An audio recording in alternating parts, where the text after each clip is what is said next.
Madagascar est l'un des principaux centres de biodiversité de la planète.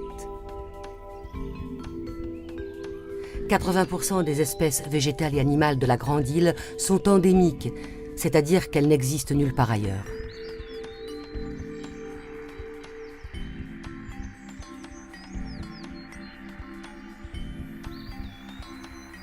De par leur gigantisme et leurs formes originales, les baobabs figurent parmi les espèces les plus emblématiques. Il en existe 8 espèces dans le monde. Adansonia digitata, la plus connue, vit sur le continent africain.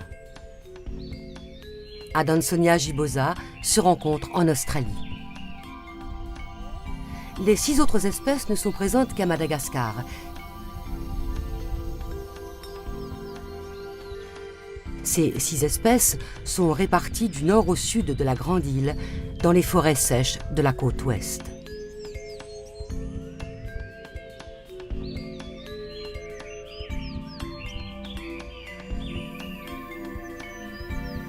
Encore mal connus à Madagascar, les baobabs semblent menacés par la déforestation et les changements climatiques.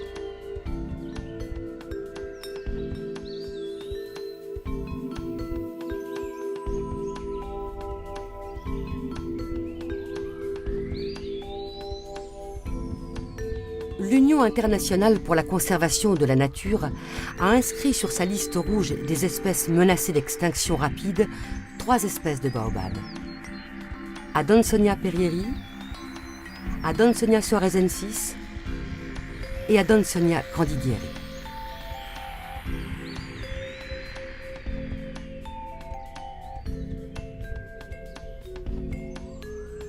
La priorité aujourd'hui est d'assurer la conservation de ce patrimoine biologique.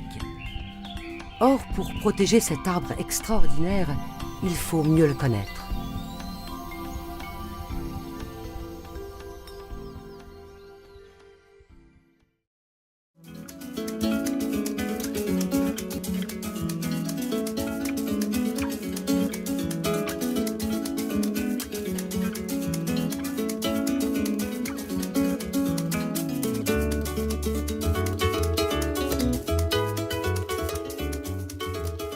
Pascal Dantu coordonne et anime une équipe franco-malgache de recherche pluridisciplinaire qui étudie les baobabs et pose les bases scientifiques de leur conservation dans le respect des usages des populations locales.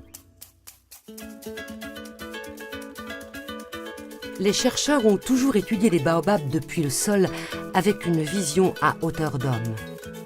Ce point de vue est une limite importante quand la question concerne de vastes espaces forestiers. Les satellites d'observation proposent des images à très haute résolution spatiale. Ces photographies prises du ciel ont une précision inférieure au mètre. Cyril Cornu utilise des images satellites dans ses travaux de recherche. En constatant qu'il est possible d'y repérer des baobabs, il a émis l'hypothèse selon laquelle les baobabs de grande taille sont identifiables sur des images satellites. Si son hypothèse se confirme, les capacités d'étude des chercheurs sur ces espèces et leurs évolutions écologiques seront transformées et renforcées. Une méthode de reconnaissance, basée sur des techniques de photo-interprétation, est actuellement développée par son équipe et testée sur une espèce particulière, Adansonia grandidieri.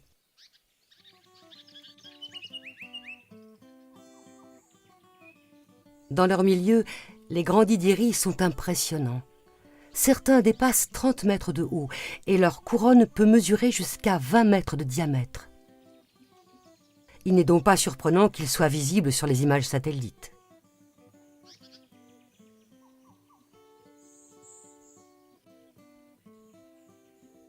Adansonia grandidieri est un arbre à feuilles caduques.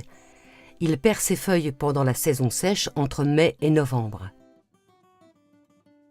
À cette période de l'année, seules les branches de taille importante apparaissent distinctement. La couleur de la couronne est blanche et son contour peu net.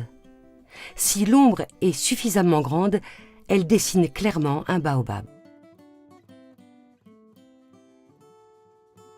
En saison des pluies, on distingue très nettement la couronne de l'arbre. Elle est de couleur vert-gris et en général de grande taille. Sa forme évoque celle du chou-fleur. Quand elle est visible, l'ombre est plus étendue que celle des autres espèces. Afin de valider leur méthode, les chercheurs vont devoir se rendre à Madagascar. Au préalable, ils ont sélectionné depuis Montpellier un échantillon de 600 arbres supposés être des baobabs, répartis sur 17 sites d'études. À chaque arbre est attribuée une coordonnée géographique précise, notée dans un roadbook. Et voilà ce que ça donne. On voit les grandidieri apparaître. Donc ici, tu vois.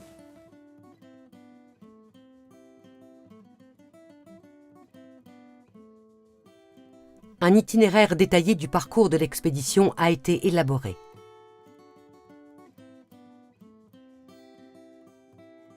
Dans la zone d'étude, les chercheurs savent que 2 autres espèces de baobab, Adansoniaza et Adansonia rubrostipa, cohabitent avec le grandidieri.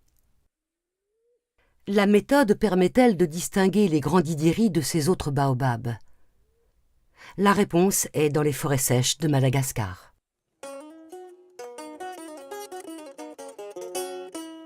Une expédition scientifique est organisée entre mai et juin, période de floraison d'Adansonia grandidieri.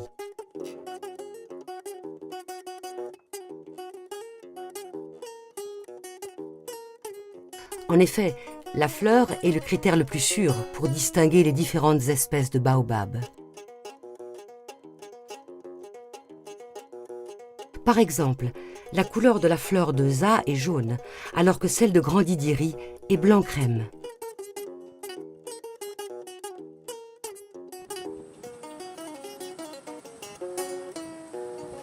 L'équipe, composée de 10 personnes, rejoint Tuléar au sud de Madagascar, point de départ de l'expédition.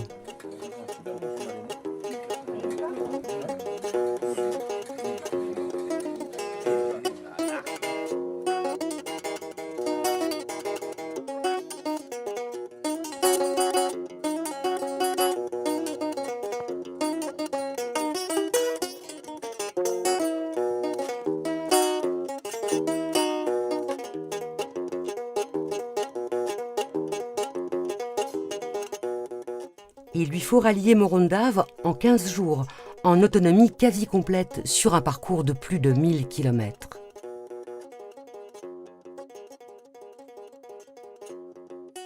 Une logistique conséquente a été déployée, 2 véhicules tout-terrain, des tentes, des réserves alimentaires, d'eau et de carburant.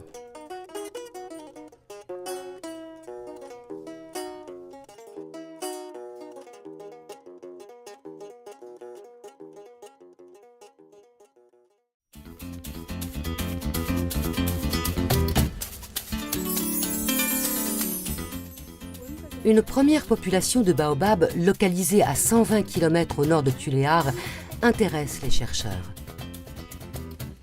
Sur l'image prise en saison sèche, les arbres repérés ressemblent bien à des baobabs, mais ils n'ont pas l'apparence de grandidieri. Un doute existe. Après 1 heure de marche, les chercheurs arrivent au pied des arbres. L'incertitude est vite levée. Ce sont des baobabs de l'espèce Adansoniaza.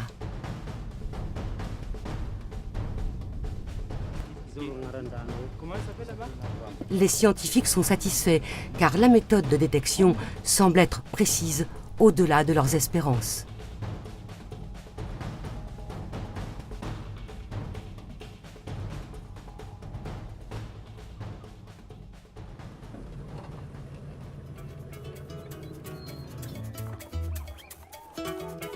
Après 3 jours de pistes chaotiques, l'expédition arrive à Marolint.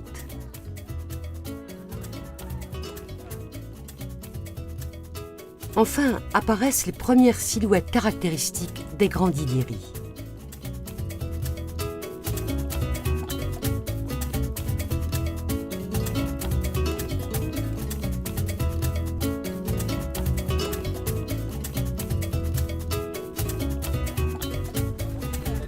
Oui, non.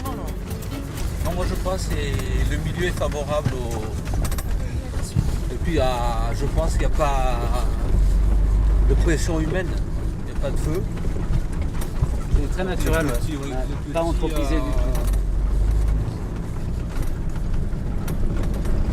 On est certainement sur un paradis du Grand Didieri ici. Hein. À droite là, oui c'est celui-là, le gros point là, ça va être celui-là, c'est celui qu'il va falloir prendre, c'est le numéro 13. Donc on arrive sur le numéro 13. Donc il va falloir aller le pointer afin qu'on puisse le rentrer après dans le SIG, dans la base de données. Et confirmer notre observation. Les chercheurs sont satisfaits. Les objets identifiés a priori comme des baobabs grandidiri le sont vraiment. Donc notre travail consiste à aller sur le terrain avec un GPS et à prendre les mesures des arbres donc, que nous observons et vérifier par la suite qu'ils coïncident avec les observations que nous avons faites sur l'image satellite. Donc sur les arbres, c'est un milieu forestier, c'est pas mal, on rentre un peu dans la forêt. Et puis le petit baobab qui est ici, là, qui marque pas beaucoup, puis le gros qui marque quand même pas mal. On devrait en trouver un ici, puis remonter là jusqu'au 16. Quoi.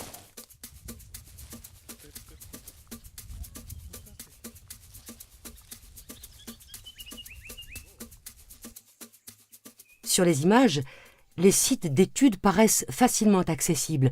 Une fois sur place, la réalité est tout autre. Des forêts sèches, denses et épineuses ralentissent la progression du groupe et la chaleur humide rend la marche pénible.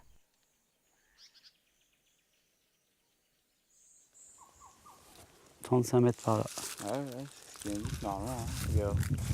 Nous on vient de là, Ouais. on est là. Ouais. Il devrait être sur le côté Tu veux que je regarde le 3, je peux regarder le suivant. On continue sur le 6, le 7 et le 8. Et on s'arrêtera là.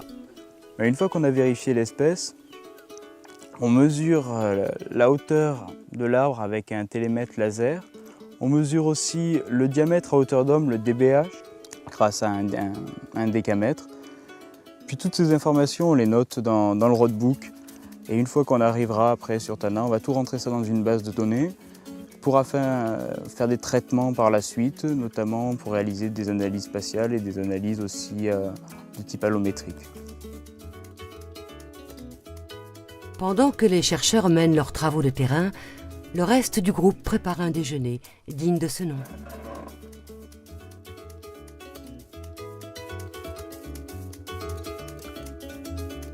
Qu'est-ce que c'est dur de marcher ici là à midi, plein cagnard. Ah, Misson, comment ça s'est passé?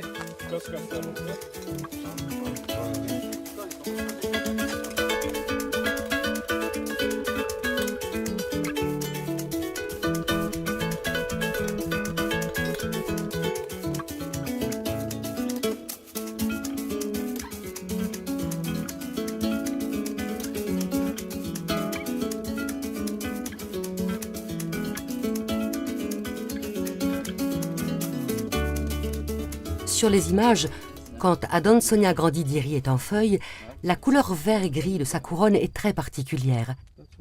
Un nuancier est utilisé pour vérifier que cette couleur concorde avec celle des feuilles de l'arbre.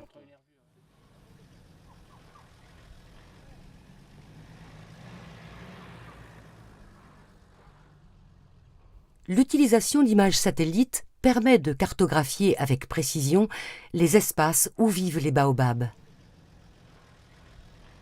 Le rapprochement de ces informations géographiques avec des données environnementales offre la possibilité d'étudier finement l'écologie de ces arbres.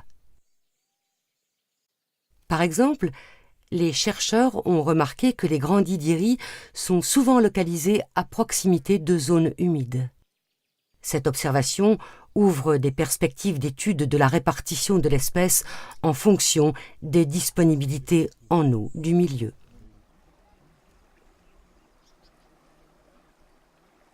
Les rares moments de calme sont utilisés pour analyser les premiers résultats. Donc maintenant il faut faire un herbier.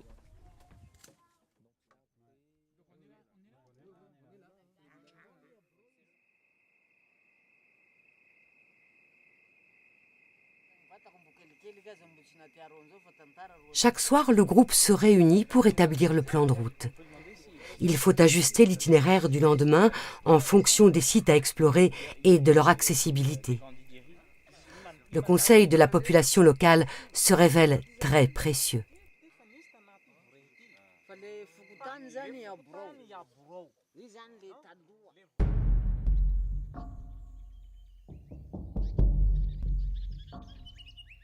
Des généticiens font partie de l'expédition. Ils prélèvent des échantillons d'écorce et des feuilles afin d'étudier la diversité génétique des baobabs. Certaines forêts visitées étaient jusqu'alors inconnues. C'est une véritable chance pour ces scientifiques. La finalité de leur recherche est de mettre à jour la variabilité génétique des espèces à partir de l'ADN prélevé. La majeure partie de ces travaux d'analyse sont réalisés à Madagascar dans un laboratoire de biologie moléculaire basé à Antananarive.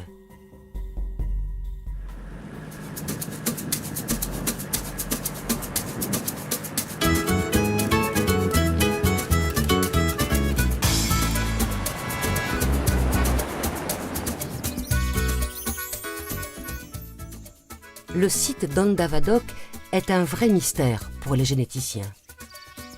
Cette zone est peuplée de grandidieries dont la taille est anormalement petite. De plus, ils ne sont pas en fleurs, contrairement aux autres baobabs de l'espèce.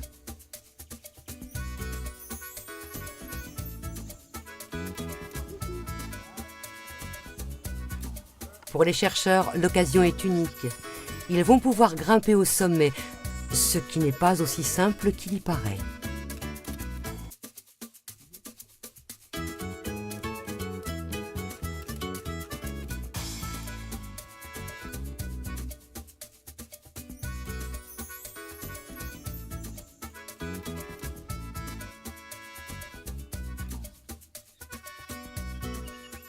Des baobabs de grande taille et en fleurs réapparaissent à une cinquantaine de kilomètres au nord d'Andavadok. On peut donc imaginer que les petits baobabs d'Andavadok ont une période de floraison décalée par rapport aux autres grandidieries de la région. Et la question que l'on se pose aujourd'hui est de savoir si ces variations de taille et de date de floraison ont une origine génétique. Et c'est pour ça que l'on fait ces prélèvements aujourd'hui.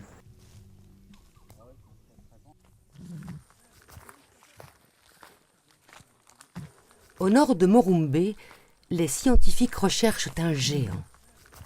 Vu du ciel, la taille de sa couronne est impressionnante. Au fur et à mesure que les chercheurs s'en approchent, ils se rendent compte que sa circonférence est certainement supérieure à 20 mètres. Je sais pas si vous voyez les... Il est pas mal celui-ci, hein.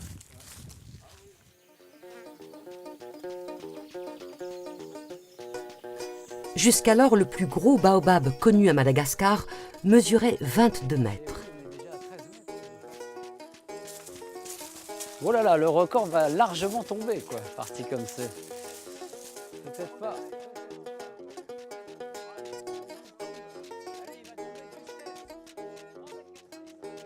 Celui-ci atteint les 24 mètres. Il devient donc le plus gros baobab officiellement mesuré à Madagascar.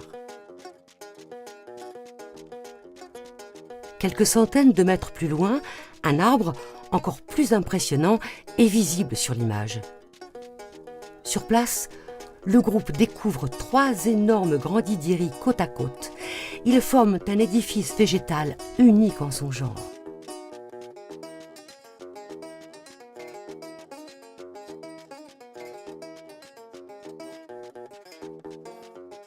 Après cette journée riche en découvertes, l'équipe part à la recherche d'un lieu de bivouac.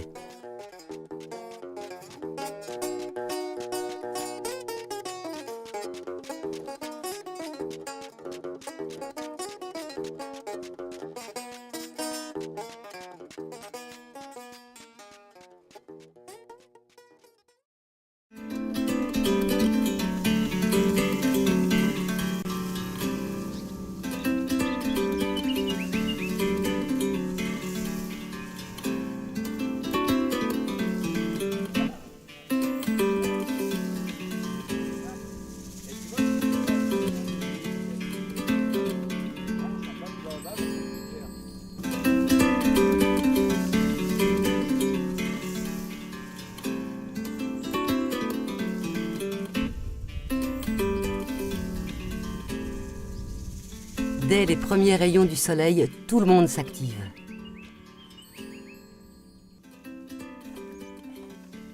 Certaines des images satellites ont été prises il y a plusieurs années. Des baobabs, visibles sur ces images, ont aujourd'hui disparu sur le terrain.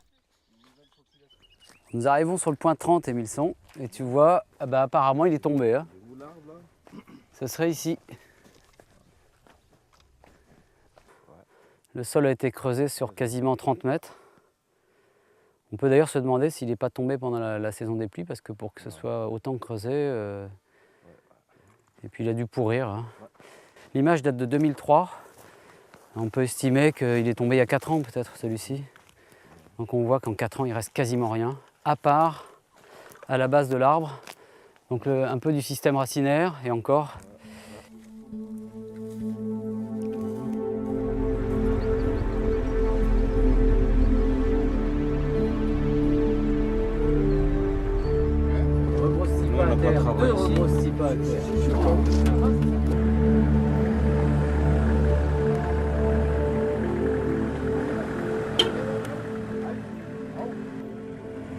À Madagascar, les cyclones sont fréquents et très dévastateurs. Le dernier en date, le cyclone Fanel, a fait des dégâts considérables et détruit de nombreuses habitations.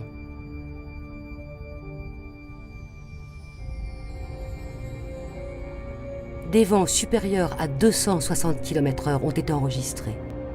6 mois après la catastrophe, les traces du passage de Fanel sont encore visibles. Beaucoup d'arbres, dont des baobabs, ont été déracinés. Les difficultés pour circuler empêchent l'accès à certains sites d'études.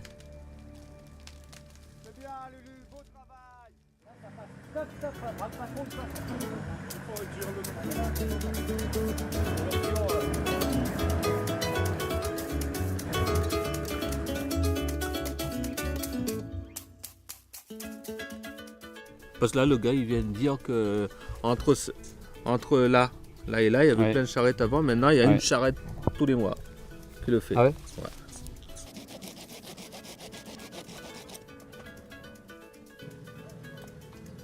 Quand la piste est impraticable, la charrette à zébu devient le seul moyen de transport pour continuer l'aventure.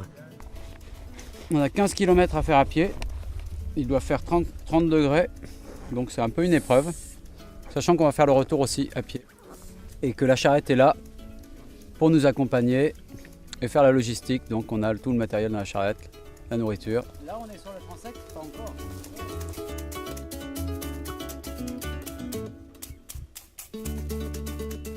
C'est dur, c'est très dur. Mais on va y arriver.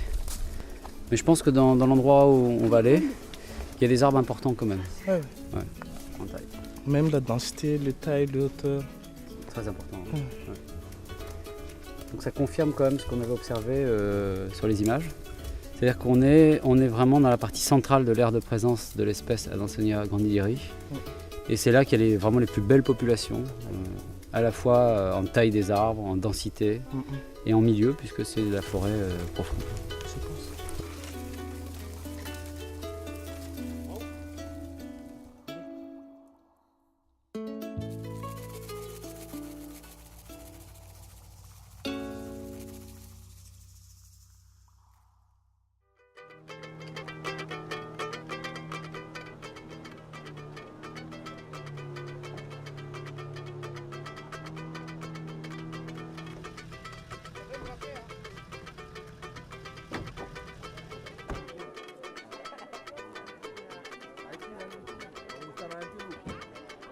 L'expédition a pris plusieurs jours de retard. Pour visiter les derniers sites, l'équipe doit ajuster l'itinéraire. À chaque village qu'elle traverse, elle ressort les cartes et demande conseil auprès de la population locale.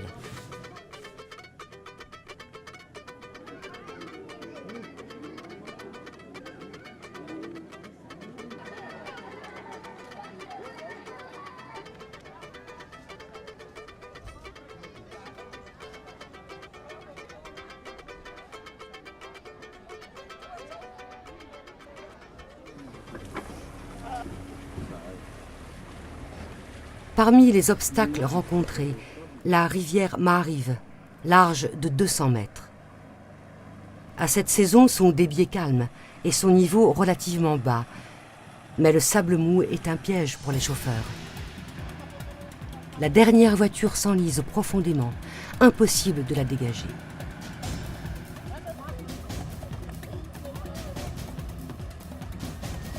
La nuit va bientôt tomber. Le secteur est réputé peu sûr. Il faut faire vite. La chance sourit à l'équipe. Un tracteur d'un village voisin, véhicule rare à Madagascar, vient à son secours. C'est une corde de baobab, à mon avis ça devrait tenir, mais elle est bien élastique. Hein. On sent bien la fibre de grandidierie entre les doigts. Après quelques tentatives infructueuses, il sort le véhicule du sable. La nuit est tombée depuis bien longtemps, quand le bivouac est monté.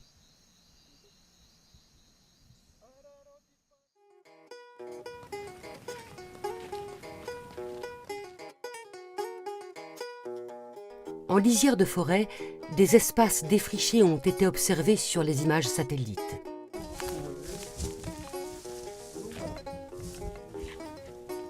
Vu la forme angulaire, c'est de la défriche, c'est pas naturel, quoi. Toutes ces zones-là où il y a des... c'est entouré, toutes ces zones avec entourées par ce trait orange, c'est les zones un peu défrichées. Bon, c'est des zones de friche en 2003, donc ça a dû fortement On voit les progresser.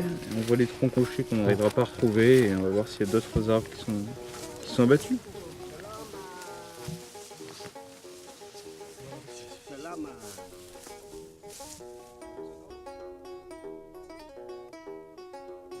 Sur le plan, ce qu'on voit, c'est qu'ici, on est à 200 mètres de l'entrée de la zone de défriche, qui a dû progresser un peu.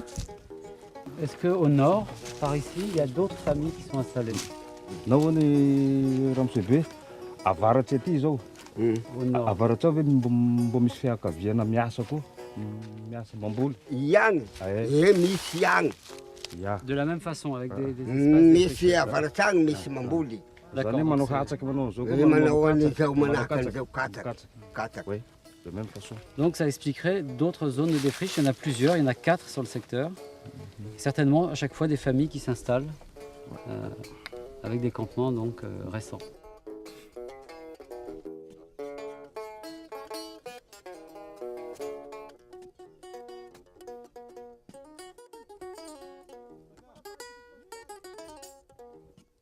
Le TAV consiste à utiliser le feu pour défricher des espaces forestiers. Une fois brûlées, ces zones sont fertilisées par les cendres. Elles sont ensuite cultivées pendant 2 à 3 ans. Après cette période, les sols sont épuisés et la parcelle est abandonnée. Les paysans se déplacent alors pour défricher et mettre en culture d'autres zones. La parcelle abandonnée évolue en une jachère qui sera de nouveau cultivée après quelques années de repos, mais avec des rendements de plus en plus faibles.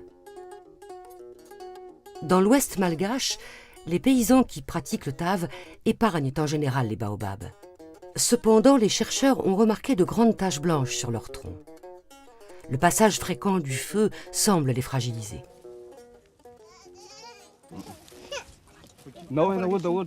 Laoty zany hoe tsapanareo fa marary le renala zao izy manao fotifoty zao. Marary izy henaniky io zao sa manao akory? Marary io koa. Zany hoe tsy mahazo renala zany le afo ve sa ka manao akory ary ty fotifoty? Roy, Maiky ve sa manao? maiky igny.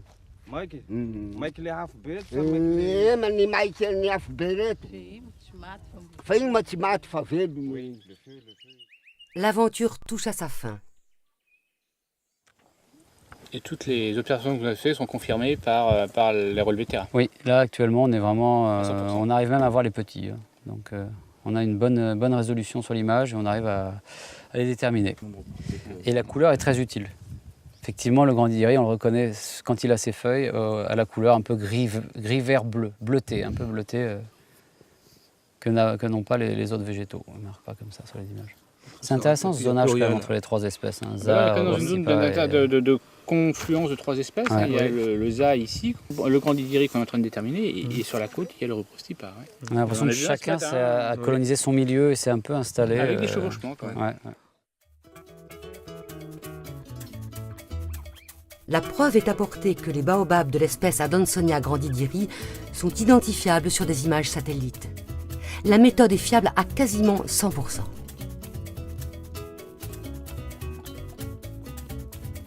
La mise en convergence des dernières technologies et de compétences pluridisciplinaires a permis d'obtenir des résultats totalement inédits.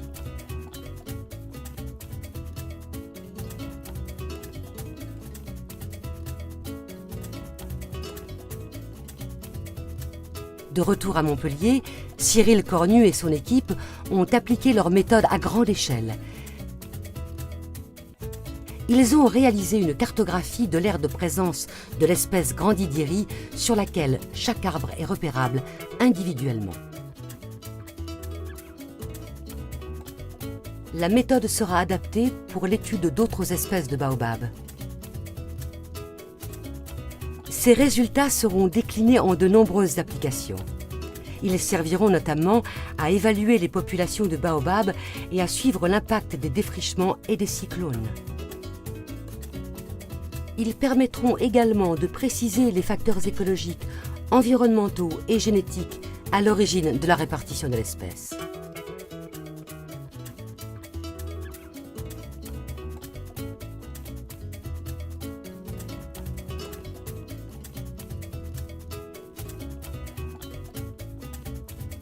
Plus d'1 million de grandidiri ont d'ores et déjà été dénombrés.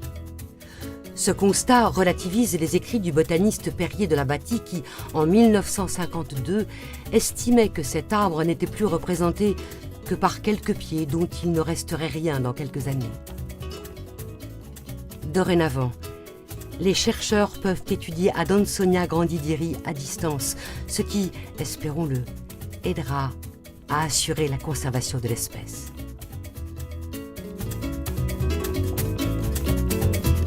Yanare panau fanzaka roba kitolo kayenga chima kita la kumbaka na vanare wala safa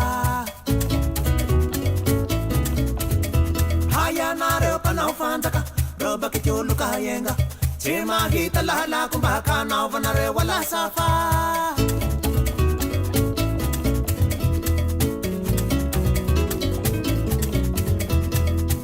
Avanare ube sakure avanare we Avanare ube sakure avanare we